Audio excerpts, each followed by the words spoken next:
What up, everybody? I am your host, JP, and this is my co-host, Josh. Hey, everybody. And welcome back to another episode of the FilmBros Horrorfest.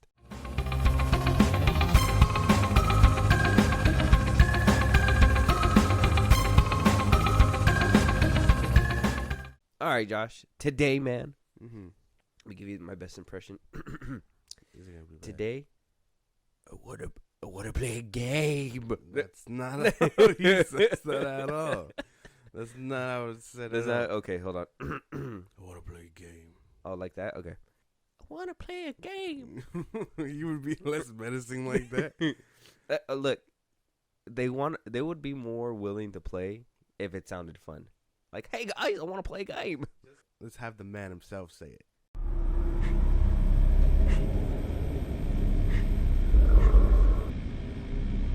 Hello, you don't know me, but I know you. I want to play a game. So, today, well, actually, like I said in the beginning, this is our Horrorfest episode. Yep. We are going to be talking about, Josh, let them know what we're talking about. Saw X 2023. The cancer is still spreading. I'm afraid there's nothing else we can do. There is one person who might be able to help. Our program is a two-pronged treatment outside Mexico City. The results have been stunning. She saved my life. You're in very good hands with us. After that, what happens then? Your whole life happens then. John Kramer. According to these scans, the tumor was never removed. How much time do I have? Months, at best. I still have a lot of work that needs to be done. Hello, everyone. It's time to play a game.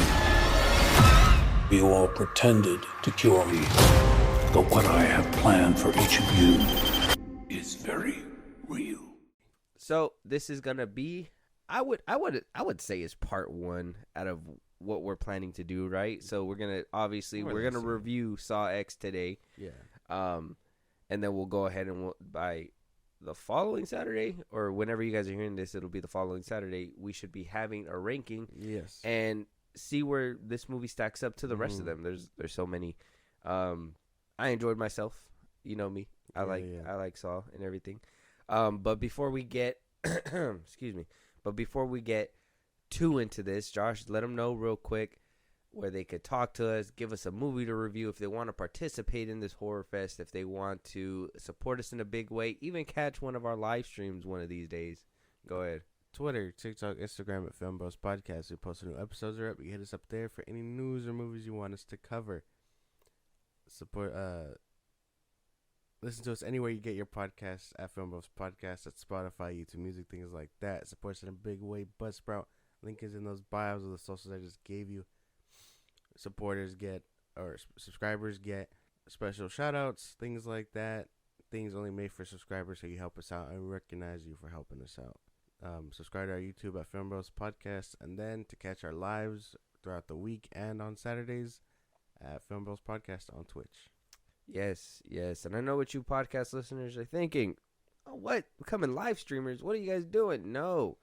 They're still podcast exclusives. Exactly. So those that listen to the live stream, welcome to one of the podcast exclusives.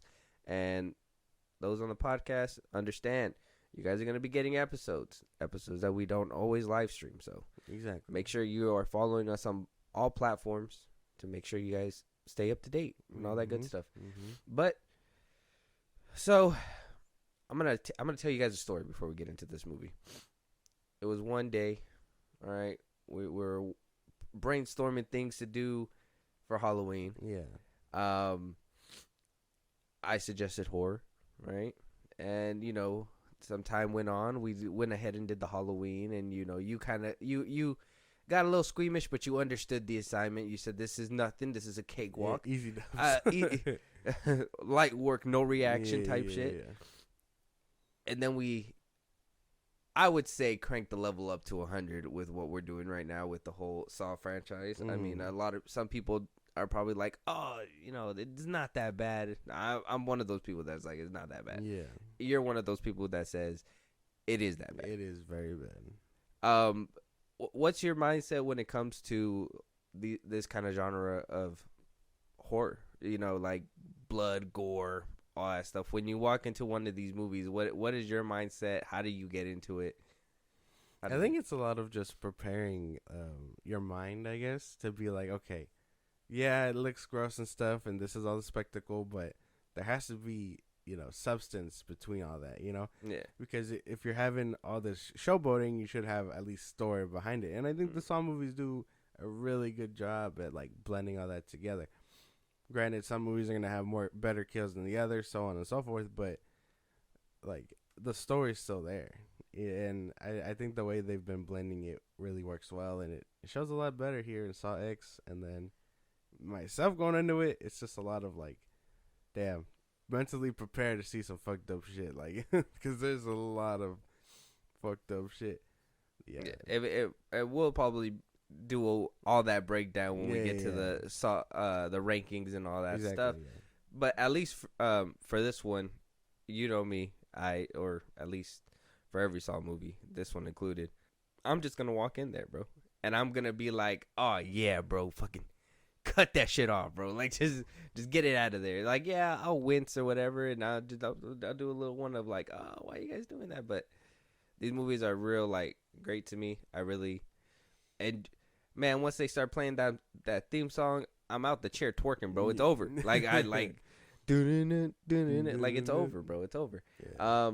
But with Saw X, we come in a way to a weird realization that the world needs these movies, right? I think at one point a couple of weeks ago when we were talking about Five Nights at Freddy, you were basically saying that Saw couldn't get picked up as a franchise anymore, that they went from Spiral to Jigsaw to now back to the original Saw timeline. And do you still feel that way? Like, now that you see the success that Saw X is having, now that you see that, people are actually interested in this property, now that you're actually invested. I know when Jigsaw and Spiral came out, you weren't really as invested in box office tickets and what makes a movie get a sequel and all that, Yeah. I think we do need these movies. It's just something about not having the actual guy come in, Tobin Bell. I think that's what draws away the audience, because I think that's what one of the big criticisms was about Spiral. I have yet to see it, but like, I think that was another big thing. And I know I was talking about shit, like, oh, they brought him back to, revamp the franchise and stuff, and that's cool. Yeah, I'm fine with that. They make it work throughout the timeline and stuff. It doesn't get too confusing, you know what I mean? It's just a lot of, like, eventually they're gonna have to keep these movies going without him. And the audiences are gonna have to prepare for that sort of thing. And they're dipping the water with Spiral, and maybe Spiral suffered from bad writing, bad acting. I haven't seen it yet, but for the main part where I see it is without him, there's nothing, basically, because he was in every single one up until Spiral, right? I don't know if he was in Jigsaw. I haven't seen that one either. I have yet to see it. Yeah, he was in Jigsaw. They brought him back for Jigsaw. Oh yeah, he wasn't in Spiral. He was only brought up in conversation. Yeah. Like, see, so maybe it's just him missing is that key component. Like, you couldn't have a Scream movie without Ghostface, a Halloween movie without Michael Myers, so on and so forth.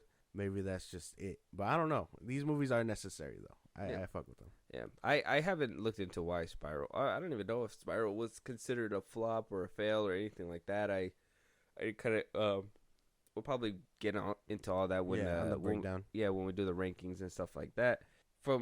I liked Spiral. I honestly thought it was a breath of fresh air. Yeah. I actually enjoyed it, seeing other people besides who we expected to see. Yeah.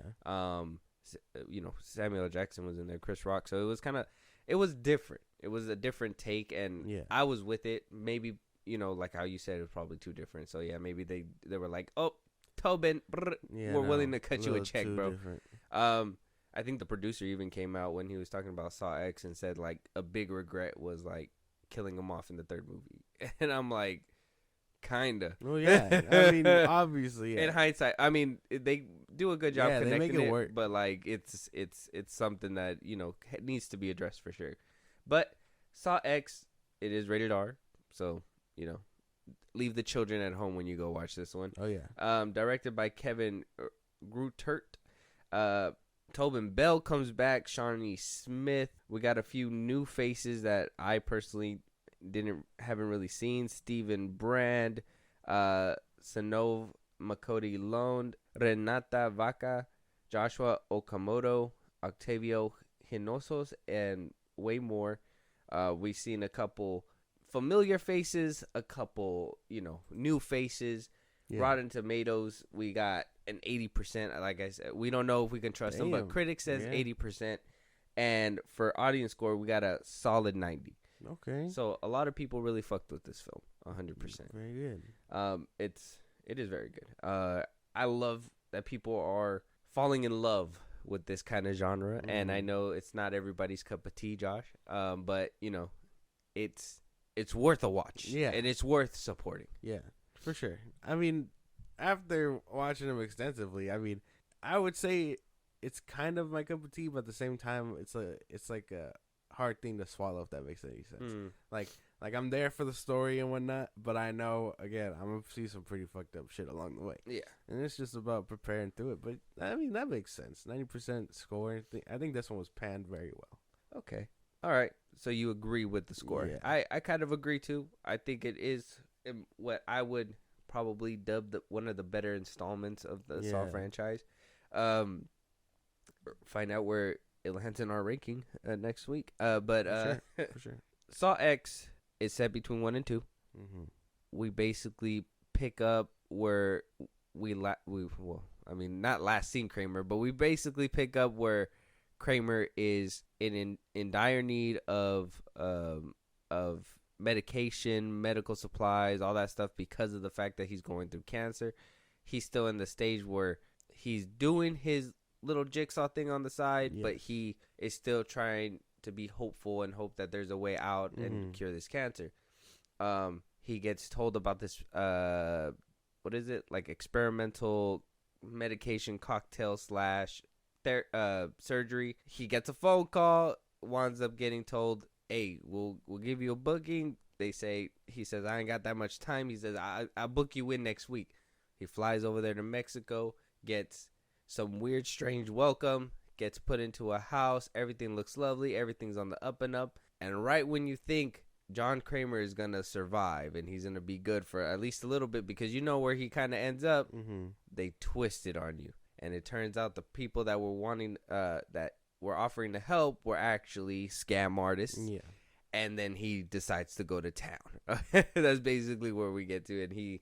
He's basically like, you literally fucked with the wrong one, and gets it done. Sure.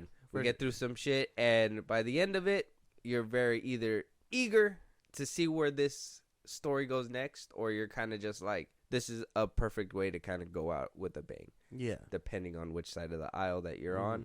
We'll probably discuss that a little bit more down the line. But for first things first, I think this story, is very character driven 100%. What'd you think of the characters? What'd you think about seeing these people back? Actually seeing these people in a movie theater for the first time in your life. Because this is the first time you've seen this franchise. Yeah, in a movie theater. Yeah. That was cool. I guess that's a little cool. I never put it that way. But it was nice. I think getting that full theater experience really hyped it up, because I think once that music started playing, I was already out of my seat. I was like, yeah, show them what's up. Like, but it's a real experience. I think it's something I think everybody should experience, whether you're a horror fan or not. As far as characters go, I loved where they went with this one. Introduced us to new people. We saw familiar faces. Again, Tobin Bell is Jigsaw. The chick that played Amanda came back. Oh, spoilers. I don't know if we said spoiler warning, but yeah, spoilers. Spoilers, but we're going to do our best to tiptoe. Exactly. She comes back, and then we're introduced to a whole new cast, and they were cool. I really liked the new people that showed up. Yeah. They didn't feel out of place. It's not like they were like bad at acting or nothing like that. It's just new faces that kind of didn't stick around because of the events of the movie. But they all did really good. No real complaints there. I think the fact that it was very character driven, and it didn't rely too much on the kills like previous installments have. More on that when we do our breakdown. But I really think that this one, the characters in Saw X really just made the movie better. It's good that we saw the kills and stuff, but I think my loyalty lies with the writing and stuff. With this one, okay, yeah, that's why I kind of had asked you at the end of the movie, because I watched it twice. Yeah, you watched it like once or whatever, but that's why I had asked you. Did you feel like the kills were kind of tamed in this one? And I would want you to answer that for the podcast maybe a little bit more when we get to that section. Mm-hmm. And you gave me your answer, and I was just like, well, that makes sense to me because I think this time around they really wanted to show people like, hey, we can give you a solid story. Yeah, we're not just edgy and like people would say like gore porn or whatever the fuck. Yeah, like I get it because I think the last one, I think Jigsaw had some gruesome kills, worse ones than what we saw in this one. Mm-hmm. Some might say lack of creativity. Some people might say, hey, maybe if for movie theater, at least for this one, they wanted to tone it down and just give you more story driven. And I honestly think the past couple installments were like that. Just this one, it really shows a different direction that they're trying to go with this franchise. They're really trying to prove to you like, yeah, our kills are as clean as our storytelling. And exactly throughout this franchise, you can see that some movies stumble, but this one seems to be another landing that they decided to stick. The character work in this one, Tobin Bell coming back, a menace as you already know. Obviously, he's a little bit older in this one, but they played to that effect by making him seem really sick, and that's something that like you said, one of these days they're gonna have to let him go. I don't think I'm ready for that day either. I know with Spiral we kind of got that taste, but seeing that we're getting closer to that point, it's like I hope we can get as many in as we can. Yeah. For sure. Retcon 3, I guess. But give him the twin brothers, right? Right. Let him pull a Professor X and just move his brain to the next body. It's not out of the contest for this man. Right. You're just gonna see the big reveal. It's his brother and some brain surgery happened. Exactly. Dun, dun, dun, dun. But Shawnee Smith coming back, she did an amazing job. Everybody else did pretty solid. I didn't really have nobody in this movie lacked acting 100%. Exactly. Yeah, the thing. Especially their torture and them screaming for their life and all that. Doing what they had to do. I know a lot of people were talking about Shawnee Smith. I know a lot of people were saying like, oh, she stole the show. I thought she did, but I think one thing I can say that was bad was them trying to put her in this like 2000s outfit throughout the whole movie, and she's she's visibly older. She obviously got Botox a little bit, and you can tell she doesn't look like the same person that she did back when the third installment came out. And I think that kind of took me out a little bit, but once I got past that, I was in it for sure. I think I noticed that. I was like, damn, she's dressed in like it would be in that era, and I get it. They're trying to keep the timeline preserved and things like that. Those movies came out in like the early 2000s. It makes sense, but yeah, I see what you mean. She looked like what's her name, Avril Lavigne or whatever. Yeah. But she did really good, and I think if this is like your first time watching a Saw movie, yeah, you probably won't appreciate her as much. But me, like I've watched basically all of them, and like seeing her, like I even pointed it out. I was like, hey, I know that's her. Like it shows a little bit more appreciation seeing her back. Yeah, and character building, like it helped out a lot because even in this one, like I said, if you know where she's gonna be in this one, you kind of like what the blonde chick was telling her, like one of these days he's gonna discard you too, just like the rest of us. Yeah. If you know her timeline, eventually it's gonna happen. Yeah. And you've seen, and I like how they kind of sowed the seeds with her character that she doesn't listen to him, because even in the third movie, she never listened to him. Exactly. She wanted to do it her way. Yes, wanted to play the game, but at the same time play the game the way that she felt was the way to play. Exactly. And so you see those seeds being sown in this one, and you kind of see that that friction that they have in between, and why Tobin or Jigsaw basically does what he does in the following installment. But at least in this one, I was really wondering, because they did say it was in between 1 and 2, like where, like how they were gonna show us those things, because in the second one they didn't show us that him and her had friction. Yeah, this one they showed that friction between each other, and I really enjoyed that. It shows that that it is a little deeper. It's not just out of the blue, things happen the way they happen or whatever. Yeah. Not giving away too much about the rest of the franchise, but it's just a keynote because I think in the films before X, they really just try to establish that no, she was always loyal or whatever, and then she kind of just hopped off the train at some point. That's not the case. Yeah, it's good to see that. Yeah, they always had friction, which makes sense. I also enjoyed their little dynamic too, where she was happy, doing it for him and things like that, but she also cared for him on like a personal level. Like like if they had a father-daughter relationship or something like that, which I don't know if it's Stockholm syndrome or whatever, like just because he had her hostage at one point or whatnot. But she really likes Tobit for some reason. Well, definitely. I feel like that is exactly what happens with all of his victims, honestly, because at the end of it, who's there? It's his savior, right? It's like, oh yeah, now he's the nice guy who's helping me. He just wanted to teach me a lesson, type shit. And they showed you that as well in this movie when with the first kill or the first dude, the one with the bombs in his hands and stuff like that. Who I thought was gonna be played by Bad Bunny. I was like, this got to be a Bad Bunny character. Like Bad Bunny could have probably played this character to a T.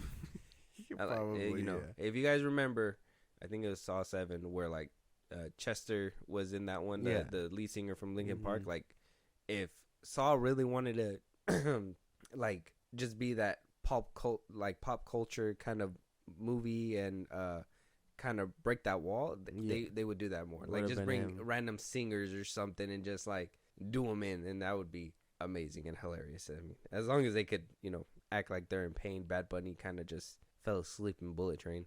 But that's besides the point. But characters, other than that, I really enjoyed them. I really liked that they stayed true to what the timeline was, and that's something that I care for, because every single one of these movies, you know me, I'm a sucker for like connectivity. Man of Steel, BVS, all that stuff, like that was great. This one, the way they connect it is they have a certain, I guess to put it in better words, is a canon event, right? We know what's supposed to happen at one point. And so they are stretching out the story and going further, but then trying to connect it to that one canon event. And this Saw X plays to that beautifully. Does a great job. I think they play to that canon event to a T. For sure. And even like not to just like keep calling them out, Amanda and Jigsaw, but the doctors here and everyone else that had a role, like they did really good about, I guess it takes playing the camera work and things like that too, but they did really good about, seeming genuine but also very shady. Like that's the vibe I got watching it. The big reveal is that they were basically scamming him, but it was a lot of like, damn, and like this seems a little too good to be true, so it kind of drew me in as like are they playing him or are they being like genuine? And they managed to like balance that out with their acting. Did that get you? Were you like, holy shit? Like, I was fucking mad. I was like, damn, you were fuming too. They really, not only did they fuck with the wrong one, but they gonna find out to this day. To this day, like there's no way. Like they chose the wrong man to fuck. They about to fuck around and find out. They did. Like Jigsaw pulls out the graph. You see this? You start fucking around, you're gonna find out. But they did really good. Like even the doctor, Gabriella was one of my favorites too. Like they did really good here. Okay. So we talked about the character work. We're dipping a little bit into the world building, so I kind of wanted to touch on that next. The world building in this movie was great. For sure. I think that you're in the world of Jigsaw with all those like little Easter eggs that they gave us. We had that little it was a blink and you miss it moment, but he was walking into Gordon's office at one point. We saw, but spoiler, sorry guys, but saw Hoffman at one point. Wound up seeing I know it was probably a blink and you miss it moment. Yeah. But if you remember Michael Beach, which was the dude with the scar at the end of the movie, if you remember him, I believe he came out on the 6th movie, and I think that was supposed to be a callback. I need to do a refresher, but I think it's supposed to be a callback with that one too. And then you saw him in the park drawing the little sketch of the contraption you see in Saw 3, where all the body parts basically just get completely flipped. Yeah. And a lot of callbacks. Yeah. So there was a lot of Easter eggs within this movie, and like I said, a lot of the talks and the character work with Shawnee Smith's character and Tobin Bell's character, but at the same time keeping within that the rules and boundaries of that world, if you will. Yeah, because again, they had to walk a fine line of telling a new story while also keeping it very self-contained, and it worked. I think it did really well. It didn't feel like, I guess, Obi-Wan and where we know he ends up in A New Hope or whatever, but it felt very just refreshing to like see a new take, a new story, and then it still be in the same universe, because they totally could have been like, no, so on and so forth, retcon something, whatever, but no, they stayed within the lines, and it worked. Yes, and here's my thing that's why I asked you if like that reveal had got you, because as somebody who knows the movies, I know that he didn't get any brain surgery. So when I was watching the movie the first time, I was watching, I was like, really, he's gonna go through with this and to get brain surgery? And when when he laid on the table, I knew it was fake. As soon as he laid on the table, because I was like, he didn't have brain surgery. So I feel like that was something for me where I picked it out quick because of the fact that I've seen the rest of them.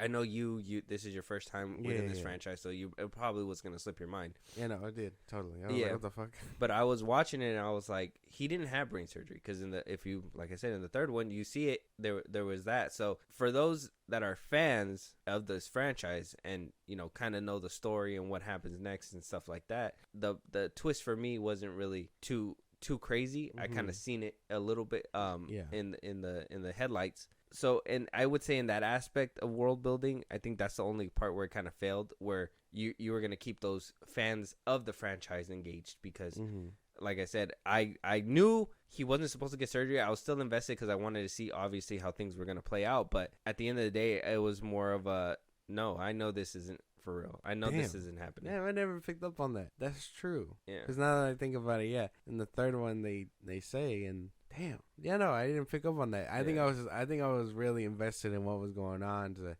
to like look that deep into it, because even I was like, okay, yeah, but even then, obviously he ends up where he ends up, and it's like something else is going on. So I see what you mean, but I think in the moment they keep you tethered to the movie and being like, we're not, like, yes, for outside sources, but for the moment of the movie, that shit doesn't count. Like, you know what I mean? And it works out well for me, at least. Yeah. Like, I like, you got me. Yeah, and this is probably going to be a deeper dive, because kind of like the Halloween ranking, if you guys haven't heard that, go check that out.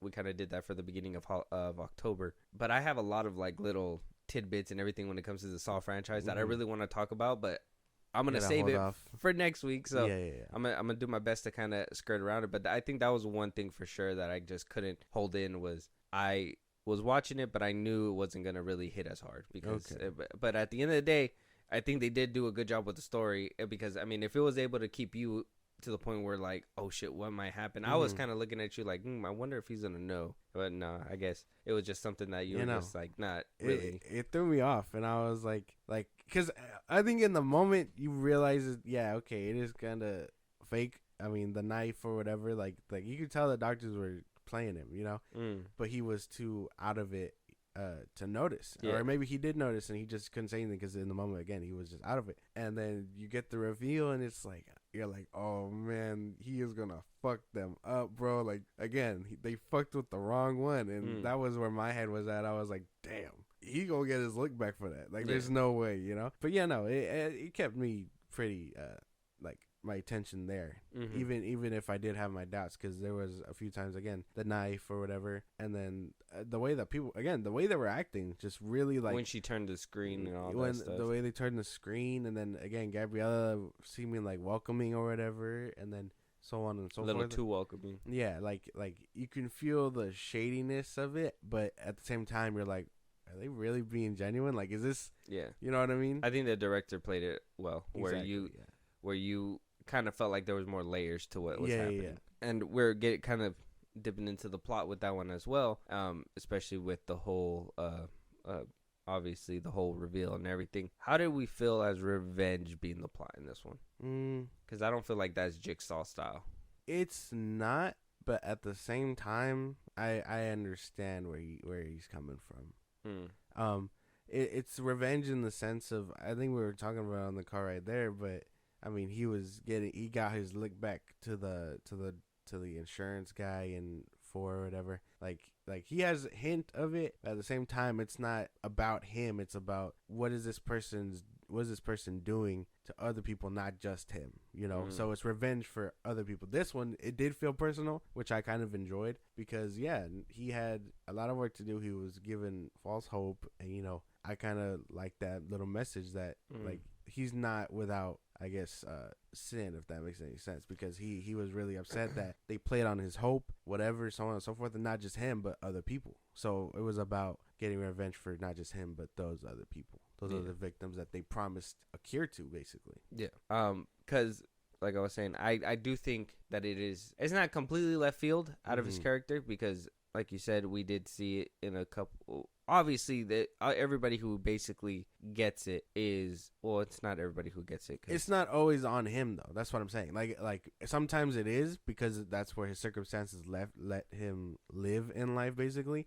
Like him getting cancer led him to that insurance company and so on and so forth. And it's a lot of just being in the wrong moment at the right time, basically. And he was just there. Yeah. And again, I really like that revenge was kind of his thing in this one. I liked the personal stake in this one. Yeah. I liked feeling that, because there was I know the very first one when he was telling the girl, like, hey, you're gonna have to take that leg off. Yeah. The speech when he's like, we're gonna play a game, and then he like broke character and was like all you people, like, you guys just killed everybody, like, you don't even know, you took all this money, Exactly, and you took hope and just stole that shit. Like, when he was giving that speech, that shit was making me tear up, because I'm like, and they showed the paper and everything, it's like everybody was deceased, nobody survived any of the treatments that they gave him. And so I think that's what drew me in for sure. I know John always had a personal stake in all the kills that he would do, or most of the kills that he would do, because some of them would just be randoms, like, you know, Amanda, she was a druggie that he ran into, whatever. Yeah. But for the most part, if he had an issue, he was going to give them the chance of redemption. Exactly. And this one, it didn't feel like it was a loose scenario. It felt like he was actually giving them that chance, and the passion that he threw into it. That's why when I told you, like, hey, we got to watch this movie, and I told you, like, by the end of the movie, you're going to be like, Jigsaw, what murder? Yeah. Like, I by the end of it, I think they successfully did that. Like, yeah. What do you mean he's a bad guy? What bad guy? He's the best guy around. What about the people he murdered? What murder? But yeah, no. They cemented it very well. And again, like, it could have totally been one-sided. You know, he could have taken that, if you guys know the other installments, he could have taken that Amanda route. You know what I mean? But he didn't. He believed in redemption and stuff. The redemption that ironic that he thought that they were giving other people the hope to, you know, come back from cancer and whatnot. But even then, he was just like, you know what, y'all did people dirty. And again, yeah, a lot of people died because of them indirectly or whatever. He was still like, I'm gonna give you guys a chance to fight for it, you know. Yeah, like it's not as one-sided as it seems, if that makes sense. Yeah, I enjoyed it. I thought at one point they were gonna go down that route where they were gonna do, like, I thought they were gonna do the story of, like, John going too far and actually killing somebody because he was, like, completely pissed off. Yeah. And I wasn't gonna vibe with that, because for a good second there, I thought they were going down that road. When he after he gave that speech and everything like that, I was like, oh shit, like, he's gonna let somebody die. And I personally thought he had beef with Gabriella. I was like, damn, bro, she brought you tequila and everything. But that's probably where the biggest betrayal happened, basically. So I was like, damn, like, she's going to be that person. And I'm happy that they didn't. Maybe at one point they thought about it and they wanted to play to that. But I was going to say, if that's what they were going for, he didn't even do that shit for his own child. Exactly. Like, you know what I mean? So there's no way that would have worked out for me. So I'm glad they kept away from that. But at one point, I thought they were going to dabble in that. Yeah, no. 'Cause I think that's the thing, because it's that personal of a thing for him to basically have all that. But at the end, it still shows you that he's willing to play fair. Even when life does him dirty, he's willing to play fair. And we see that with a lot of his victims throughout the movies. But this one just felt more specific because, again, he was only pissed off because other people died because of them, and they were playing with hope, something that he ideally strives for. Yeah. The hope in people to like see that they have a life worth living and whatnot. So the fact that they were kind of just stripping that away from people and taking their money, like money that they could have left to their loved ones or whatever, paying up thousands of dollars for a fake treatment. Like, yeah, no, you totally think that he's gonna take it personal, but that's not the case at all. That's not who he is. Yeah. So he's a real hero, if you ask me. I think he did a good job in this movie. Yeah. And, I didn't think he was in the wrong, and by the end of it, he did show that even when it's out of his control, my boy's in control. Oh, for sure. Like, for sure. This man, like, he sets a plan and he's just like, I hope they are the people I think they are, because fuck, man. And it's crazy because we keep mentioning Gabriella, and she was technically gonna live, like semi spoiler, but he was gonna help her out. Exactly. Because she beat the game. And the fact that she didn't make it, I'm not going to tell you why, but the fact that she didn't, he was still upset about that too. And now at that point, you're just game over automatically. Like, it's no sense at all. So I think at that point, should he have taken revenge? Sure, but that's just not him. At that point, he's just like, you broke the rules of the game, and now I'm going to get you back. But yeah. And I do like that they used, him as well when it came to the kidnapping of people. There was always a time where I was like, does he help out? Does he just point the finger and they go, kind of thing? And it was kind of a mixture of both, right? He just picked up the phone and was like, hey, I need help locating some people. Yeah. Do your thing, detective. He went ahead and called what's her name in the movie? Shawnee Smith. Amanda. He called Amanda. Called Amanda. She went to go grab the bigger people, but wherever he could help, chloroform, whatever. He kidnapped the first person on his own. How he was able to do that, old man with cancer, beyond me, I don't know. But he where there's a will, there's a way. Justice. And he knows what he's doing. But all in all, the plot was pretty solid in this one. Like I said, for anybody who's seen the franchise and is very familiar, don't let it discourage you. Because I kind of seen it too. Yeah. But at the end of the day, I feel like they gave us a lot more to look forward to. That was kind of like a small note at the end of the day for me. Exactly. Yeah. There's not really crazy cinematography, but there is some good visuals and that I personally enjoyed, especially some of those Mexico scenes and the shop scenes. And one thing that I liked that they blended in a lot in this one, that wasn't super crazy, but I wish it would have went a little bit more crazy. I think it was a little too tamed, was when they would circle the victim when they were doing the kills and stuff like that, and do the little, like, I don't know, speed up the camera body movement from the original that you see in every single one. This one, they kind of reeled back on that. Yeah, and they did it a few times, but it wasn't as heavy as the other movies. Yeah, because the other movies, it was like every kill just happened. Some movies, those are the ones that I feel like they really try to heavily rely on the kills and stuff like that. But I think that was something in the movie that I was kind of like, oh man, I wish we would have got a little bit more of that. I do like that they kept it very 2000s in this movie, so it was great to see a little blast from the past in this movie. It was insane how they were trying to keep up with the timeline and doing all that stuff. So it's mad props to them, hats off. A lot of work, yeah. But I thought as plain as it, not completely plain, I don't want to put it down like that, as this movie wasn't like Avatar: Way of Water or anything like that, you know what I mean? But they still made do with what they could, like that bench scene with Jigsaw when he was drawing, like that one scene. Doodling. It was actually really beautiful, I thought. So I thought the cinematography in this movie was pretty solid. I thought it was a pretty movie to watch, even with the gore involved. Yeah, no, it does well. Nothing too crazy, but I think it just all works out. I will say, I'm not a fan of the Mexico piss filter. Like, as soon as we got there and I seen that, like, oh, you think it was there heavy? I don't think it wasn't. It wasn't that heavy, but when he lands there for the first time, like, it kind of fades out. But when he lands there for the first time, you see it, and it made me so, like, I was like, damn. They always do. They keep doing it, dude, and it's so, to me, it's annoying, And I've watched Breaking Bad and I've watched Better Call Saul, and it gets annoying in there too. Like, it's just something I'm not a big fan of seeing. Like, like, it's kind of weird, but that's about it. Everything else worked. I think the cinematography here is just, it's simple and it works. It's nothing out of place. Like there's nothing spectacular, but there's nothing bad either. Simple yet effective. Exactly. Very good. And I think this is gonna lead us to like the best part of what makes this franchise the franchise, and that's the kills. That's the gore.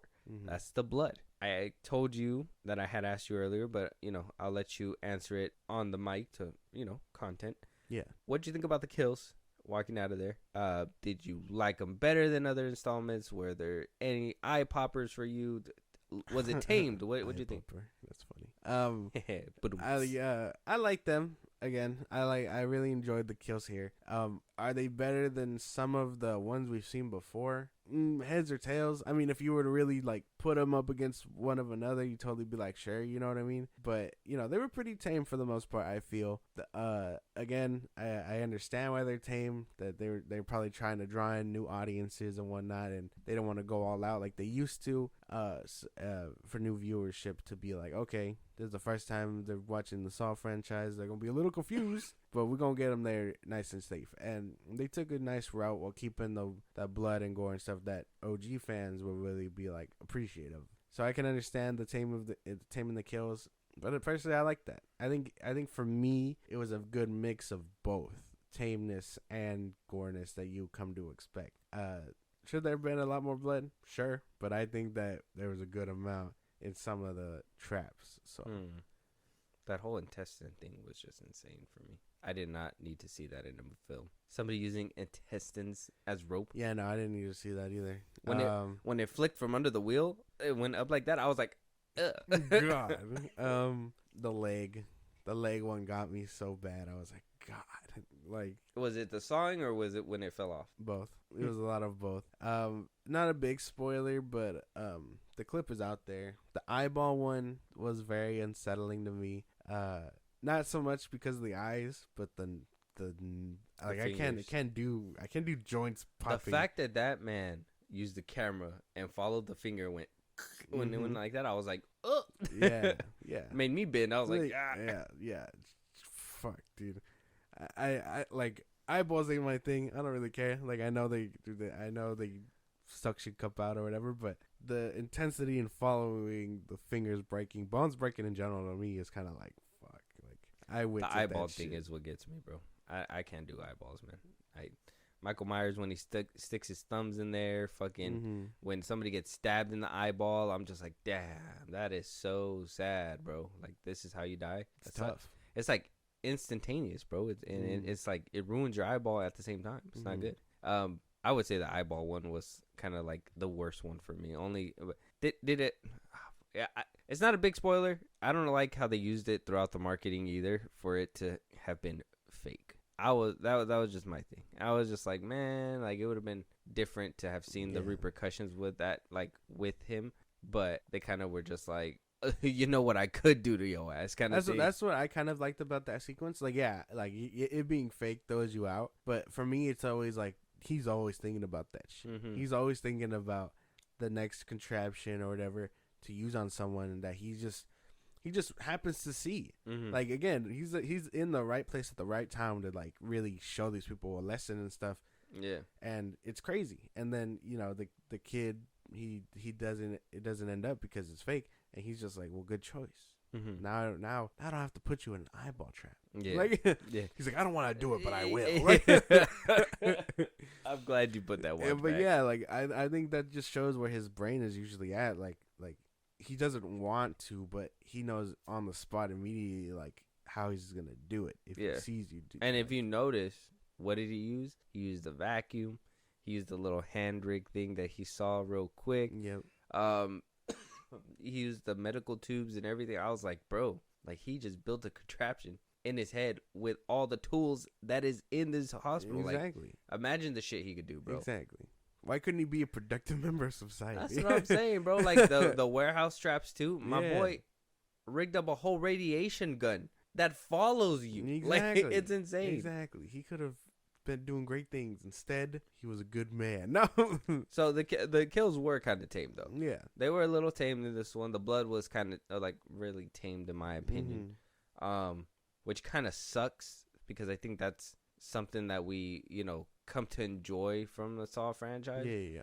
I was kind of like, okay, so you guys are not afraid to shoot it out of a tube, but you're afraid to show it coming out of somebody's body, kind of thing. That's what I think. That's where that kind of threw me off, because in the other movies they didn't shy away from that. Mm-hmm. There was blood everywhere.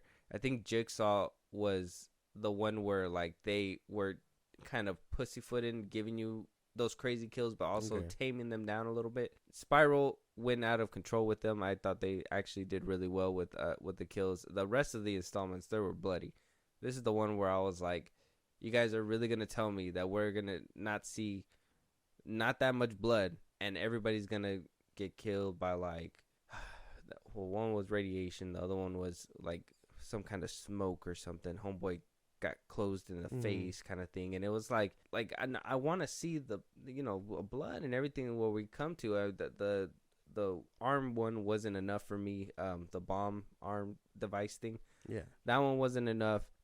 It gave me like a little bit of heebie-jeebies, but when I watch Saw, I want to be kind of like, ugh, like I want it to be a tough watch. I don't think this one was a tough watch. You better than me. For me, some of it was a tough watch. Again, I like it when it's a tough watch, because that's where I find the realism. Because if it's not a tough watch for me, I'm just kind of sitting there like, just break it off, cut it off, do whatever. Can't be that hard. No, like exactly. Like I saw, obviously the very first Saw. That one's the oldest one. Obviously, I've seen it multiple times, but that scene when he's sawing his leg off will get me every fucking time. It's because of the way that he acts it out, the blood, the intensity of actually trying to put the saw through bone and everything, that they made it real. All these movies basically did that. I think they kind of fumbled the bag in a couple of them, but for the most part, they did as what they could. Yeah. This is the one where I was just like, man, like you guys, I feel like they kind of fumbled with the kills, and that's kind of where that's where the franchise. That's what the franchise is to me, kills and plot twists. That's what I come to, to come see from these movies, and I didn't get it too much.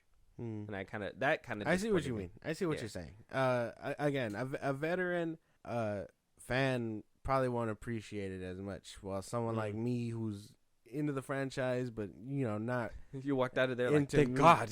Intermediate, I guess, with the franchise, like you can come to appreciate what it was, and I think it was a lot of like he was very limited with what he had, but he made that shit work, man. Yeah. I will say the brain thing kind of made me a little bit like, ooh, when he ripped the brain piece off. Yeah, I was like, damn, all that still die, that shit sucks. The whole Mission Impossible countdown was really getting me every single time. I was just like, damn, again, so close. Just that much. I guess it's not too crazy to ask, but like kill wise, where would you put this this movie if you only had to base it on kills? Base it on kills? Like give it a ranking? Yeah. Based on kills, again, I'm still very squeamish, and there's 10, so just give it a slot. Kills. On kills, again, just so I can give an example. Very squeamish, so I kind of like these kills. Maybe that says more about me, but I give it like a 7, 8, like the 7th or 8th slot. Okay, just based on kills alone, right? Yeah. I would probably pick it up a little bit more. I'd probably say like 9th slot. I think there's only one other movie where they kind of the kills weren't really rocking with me, but this one was kind of like, if I had to rank it on kills, it would probably be bottom of the list, because there's probably some more creative kills and way more creative kills in different movies of this franchise. Yeah, no, they get creative throughout the movies, and I'm not trying to discredit them, but for me, like tolerance level, you were okay with it. I guess that's the difference between like what we come to expect from this one, because like how you go into like an M. Night Shyamalan movie and you're like expecting a twist sometimes. Or maybe not you. Yeah, we had that conversation. Maybe you go into a Zack Snyder movie and you just want to see people naked and like saying fuck and using guns all the time. Yeah, no, that's not it. But no, I think the kills here were pretty solid. I don't really have like negatives, if that makes sense. And to be fair too, I don't think the dream sequence one is 100% negative either. Like I know I'm kind of nitpicking it, but it's not. It wasn't like Twilight Breaking Dawn Part 2 offender. Oh, You know what I mean? Like that was an offense. The whole ass battle was just not real. Yeah, Like that's what could happen. Like Yeah. what? Like we spent 30 minutes on that shit. They should have Exactly. been real. There was a whole build up to that, and they just kind of Yeah. took it away. This one, there was that build up, but then I like how at the end of it, like you said, there was that, oh motherfucker, just try me. You know that I could if I would. I got the chloroform right now. He was already dabbing it up on his napkin. He was like, he looks at him through the window. He's like, oh fuck. He's just like, whoa, we get to live today. Like, he accidentally sneezed, used it on himself. not again. Again. Collapses. Other than that, do you have any more negatives, any more positives you want to praise this movie a little bit more? Or are we ready to give it that score and then hopefully get rolling on that ranking video? I don't think soon? I have negatives, dude. That's the thing.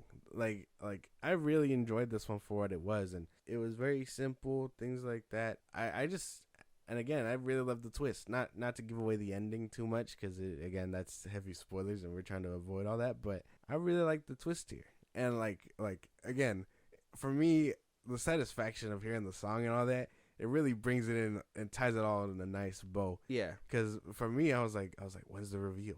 When is the reveal? Like, I know we're coming up on it. Where is it? Yeah. And then it's you dun dun dun. You dun, heard the dun, red dun. lights hit and the bzzz, Yep. and then it just happened. And I almost hopped out of my seat. I was gonna be like, get the ass. Like, and it's just the music plays, the reveal is there, and you're just like, one step ahead, this motherfucker Jigsaw. That was me too, because he had me at the point where I was like, what the fuck are they doing to this man? Like, they are really, like, they can't kill him. Or I was going to be more pissed that they were going to kill the kid. Yeah. I was like, oh, you know, they're going to really put this shit over my man's head, bro. Like, that's not good. And then next thing you know, the music starts playing, and I was like, okay. So, when you think he's losing, he's not really He's actually losing. catching the dub. Yeah. And I was like, oh, okay. So, and it made sense by the end of it, right? Because, you know, Amanda was supposed to be over there, and it was supposed to be like that, but it was supposed to be their big reveal, but Amanda was kind of pushed to the side for the kid, and Amanda was like, damn, next time, baby. And then she took it a little too far with Saw 2. But, well, that's a different... We don't talk about that. That's a different thing for a different day, you know? Yeah. I thought it was a funny and, like, wholesome but hilarious moment at the end when they just kind of walk out and the sunshine is like beating on them and they're just like a family, let's go home.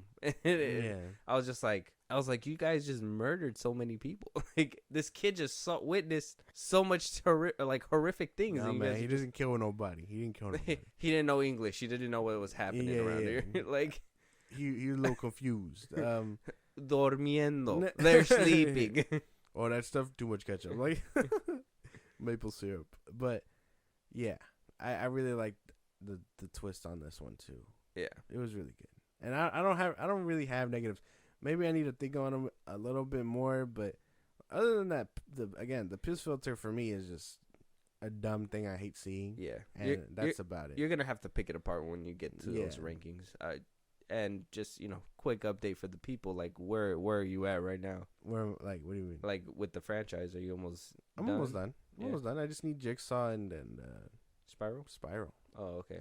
Are you putting off Spiral right now? Is that what's happening? Not really, no. I just I think I just needed time to breathe. Like, I Saw X really did it, and again, I watched all the way up until that point, and you're telling me that those two technically don't take place till like in the future or whatever, and it's like, well, I mean, I like the timeline. Like, I like the timeline we're at. I don't want to have to jump in like 10 years in the future and be like, damn, you know, whatever. Yeah. Well, you'll get to that when you get to that. I'm almost done with my rewatch myself, so we'll be getting to that ranking pretty soon. I'm still on 6. Okay, but I'll bang those out quick. Yeah. I'll eat those for breakfast, lunch, and dinner. It's not a big deal for me. Oh, yeah. Funny. But with that, let's go ahead and give it a rating, Josh. 1 through 10. 1 being the worst, 10 being the best, 5 being in the middle. What do you think? I had a fun time watching this movie. It was really good. Again, even though I wasn't a big fan of the franchise at first, I think after watching them and coming to appreciate what they are, Saw X is just another great installment in it. While I can acknowledge the kills are tame, I understand why, so it's not too bad for me. I'd give this movie, I give Saw X about 8 out of 10. 8 out of 10. It was really good. Yeah. Yeah. I will say this movie is better than the rest of the some of the Saw installments for sure, especially story wise. There's a couple of them where got a little too convoluted, but I still enjoyed them for what they are. Yeah. I'm not saying this for like to be like, oh, you know, the other ones are near dear to my heart because of nostalgia. Like this franchise is still, like, in my opinion, it still has potential to get built out. Yeah. I know that the producer saying that killing off Jigsaw in the third movie was a mistake. I had agreed with that as soon as I seen it. I was like, you guys killed him off at 3, but 4 is in the works. Like, how the fuck is that gonna work out? And I think up until like 5 it worked, and then, you know, it gets a little bumpy after that. But at the same time, you know, they still kind of keep you intrigued. And by the end of this one, I was still intrigued. By the end of this one, I was still hyped to see what was happening next. The end credit scene really, you know, hypes up the older fans, I guess. And I know, like, you've just got done watching them, so you're kind of like, I know that. I remember that, you know. It did a lot. I really enjoyed this one. So even with the kills, I know, like, the kills for me were kind of tamed, and I got to give it, like, man, I can't even. I'm stuck between an 8.5 and a 9. Only because the kills, I don't know where to put it because of the kills. I'll give it an 8.5. I think I'll land on that. I think only because there was less blood than what I wanted, and I think that's something that I would have enjoyed a little bit more. I would have given it a 9 if the blood was there, and you know, the gore that I was looking for. I know you guys are probably like, well, you said the intestines and stuff like that, but that to me it wasn't enough. Like, that was just a little kind of thing. It wasn't really like it didn't make me feel uncomfortable, and I want to feel uncomfortable. Like how you feel uncomfortable with some of the movies. There's some movies I don't want to feel like that. That's why, you know, to me, the best, like, Exorcist movie is still the first one, because that gives me the heebie-jeebies. Evil Dead 2013, that one gives me some freaky shit. Like, that one's insane. Cabin in the Woods, like, I know people think that one's dumb, but that one actually makes you feel some type of way as well. Like, there's good movies that you could watch and they make you feel some type of way, and this one, though it tried to get me there, it just could not do it. So story wise though, and fitting it into the world that it's in, 8.5. It has to be solid enough for an 8.5. Fair enough. Yeah, man, this Halloween has been a trip for you, man. We still got a few more to get through. The Saw franchise, we're going to be recording that pretty soon, the ranking, and we have a couple more in the chamber that is going to be coming up horror-wise. But with that being said, at the end of all this, we still got a lot of Horrorfest for you guys. If there's any movies you guys want to add in there, anything you guys want to talk about, if you guys want to catch one of our live streams, if you guys want to support us in a big way, Josh, let them know where they can let us know. Twitter, TikTok, Instagram at FilmBros Podcast. We post episodes or applications up there for any news or movies you want us to cover. Listen to us anywhere you get your podcast at FilmBros Podcast, at Spotify, YouTube Music, things like that. Support us in a big way. Buzzsprout, link is in those bios of the socials I just gave you. Subscribers get special perks, shout us on episodes, so we recognize you for helping us out. And again, you get stuff only meant for you guys. Subscribe to our YouTube at FilmBros Podcast, and then to see us go live and be a part of the conversation, Twitch at FilmBros Podcast. Yeah. And with that being said, we'll talk to you guys on the next one. Talk to you guys later.